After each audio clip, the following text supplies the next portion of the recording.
कई जगह ऐसी कथा है कि श्री किशोरी जी ठाकुर जी से 1 साल बड़ी है। पर हमारे ब्रज में देखो, अब ये विवाद का विषय नहीं है कि कौन सी बात सत्य कौन, जो है ठीक है। अब सब जो हमारे रसिक जन कह रहे हैं श्री जी आ गई ना, ठाकुर जी आ गए ना हृदय में, अब काय को ये बात की होड़ लगानो कौन बड़े। हाँ, हम ब्रजवासी यही कहेंगे हमारी श्री जी बड़ी हैं, हमारी लाडली जू बड़ी हैं। पर कई जगह ऐसे उत्सवों में गीत गाए जाते हैं बरसाने में, जिनमें ऐसे भाव आते हैं कि श्री जी ठाकुर जी के बाद भई। अब उसमें रसिक जन कहते हैं कि श्री जी बाद में ही आई हैं। कई रसिक जनों का ऐसा मानना है कि ये बधाइयां जो गाई जा रही हैं, उन बधाइयों में ऐसा भाव है कि नंदरानी यशोदा आई और नंदरानी लाला को गोद में लेके नाच रही हैं।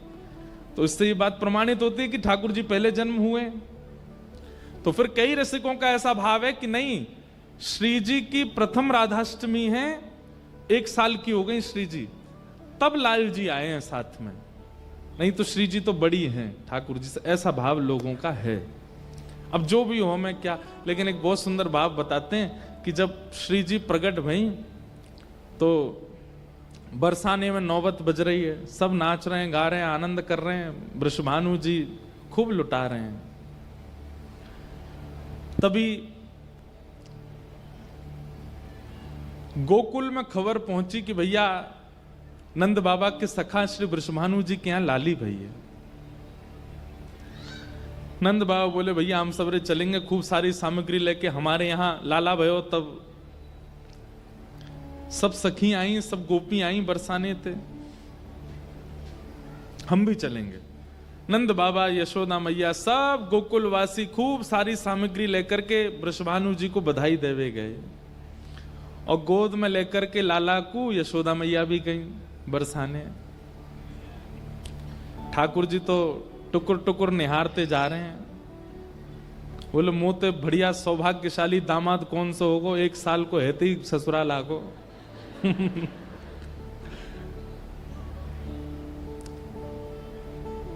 सब लोग दुनिया भर के रत्न, ऐसा होता है ना कि बालक पहली बार जब गोद में लेते हैं तो बुआ फूफा सब जो भी आते हैं घर पर उसको कुछ देते हैं, उसके रूप को देख करके। कई घर में बालक इतना सुंदर होता है कि उस पर कई माताएं बड़ी बूढ़ी इतनी प्रसन्न हो जाती हैं, अपने महंगे महंगे हार होते हैं ना, खुशी होकर के निकाल के पहना देती हैं उसको, इतनी प्रसन्न होती है। तो श्री जी के रूप की कैसी महिमा कि सब लेकर के जो गए वो तो दे ही रहे हैं, बाकी अपने अपने आभूषण उतार उतार करके श्री जी को प्रदान कर रहे हैं। इतना सुंदर स्वरूप श्री जी का।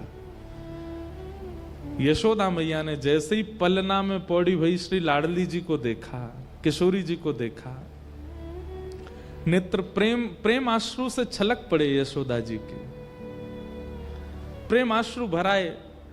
गोद में लाला है, लाला भी टुकुर टुकुर देख रहे, मैं देख लूं ने कैसी लग रही श्री जी।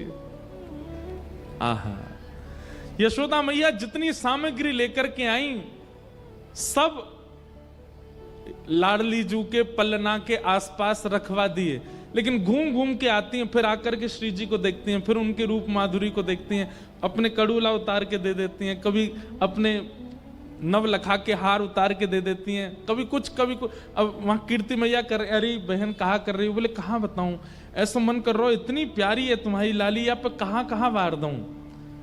सब गहने उतार उतार करके यशोदा मैया ने चढ़ा दिए। जब वापस जावे को समय आयो, नंद बाबा बोले चलें, अब गोकुल चलें, अब खूब उत्सव है गयो, चलो। अब लेकिन यशोदा मैया जी को चित्त ऐसा है गयो कि लाडली जी को देखे बगैर रह नहीं पा रही। घूम घूम के आमे नेक और देख लूं या फिर जाऊंगी, नेक और देख लूं। मन में अभी ऐसी अपूर्णता लग रही, अभी कछु दियो ही ना मैंने। अंत में जब नंद बाबा कहने लगे चलो, यशोदा मैया बोली कहां दे दूं। तभी दृष्टि पड़ी अपनी गोद में बैठे हुए नीलमणि पे। ठाकुर जी टुकुर टुकुर निहार रहे हैं, मंद मंद मुस्का रहे हैं, मानो यशोदा मैया तो कह रहे हो मैया मोये दे दे, मुंह तो बढ़िया मणि ना है तो पे कोई, मैं यही मारे नीलो नीलो मणि बन के आया हूं कि तू श्री जी को प्रदान कर दे। और जैसे किसी की नजर उतारते हैं तो कोई वस्तु वारते हैं उस पर। ये दृश्य देख करके समस्त बरसाने के लोगों के नेत्रन में अश्रु आ गए। यशोदा मैया ने अपने प्राण प्यारे श्री लाल जी को गोद में लियो और श्री जी पर 8 बार बार करके उनकी नजर उतार करके श्री लाल जी को ही पधरा दिए। ठाकुर जी पधरा दिए, सबके नेत्र सजल हो गए या प्रेम को देख करके। और यशोदा मैया बोली, कीर्ति मैया बोली, बोले लाला वार के जा रही हो, अब मुझे दे जा रही हो? बोले ना दे के तो ना जाऊंगी, लेकिन हाँ वचन दे के जा रही हूं, मेरो लाला सदा आपकी लाली के अधीन ही रहेगो, सदा इन्हीं के अधीन रहेगो, जैसो जे कहेंगी वैसो करेगो। दुनिया में दोनों की बात सुनेगो, या तो मेरी या तुम्हारी लाली की, और कोई की नहीं सुनेगो। ऐसे हमारे ब्रज में मधुर लीला भाव सुनाते हैं।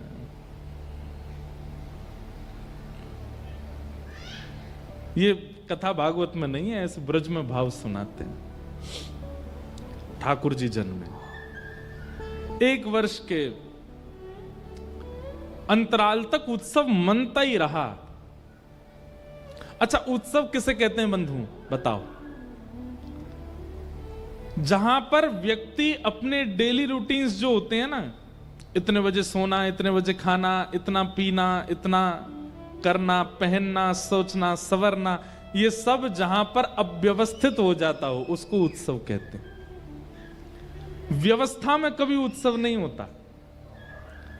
कोई व्यक्ति व्यवस्थित होकर के अगर उत्सव करना चाहता है तो भैया वो ना ही करे तो ये अच्छा। उत्सव तो वो उसे कहते हैं जहां पर आप अपने देह की सारी व्यवस्थाएं छोड़ दो, वो उत्सव है।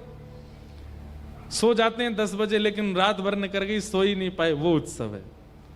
सुबह 8 बजे बाल भोग करते हैं, 12 बजे दोपहर का भोग लेते हैं, शाम को 4 बजे चाय पीते हैं, रात में 8 बजे भोजन कर लेते हैं, सब अस्त व्यस्त हो गया। नाश्ता हो रहा है 12 बजे, दोपहर का भोजन हो रहा है 4 बजे, दोपहर की चाय हो रही है 8 बजे, रात्रि का भोजन हो रहा है जैसे हमारा 12 बजे रात को।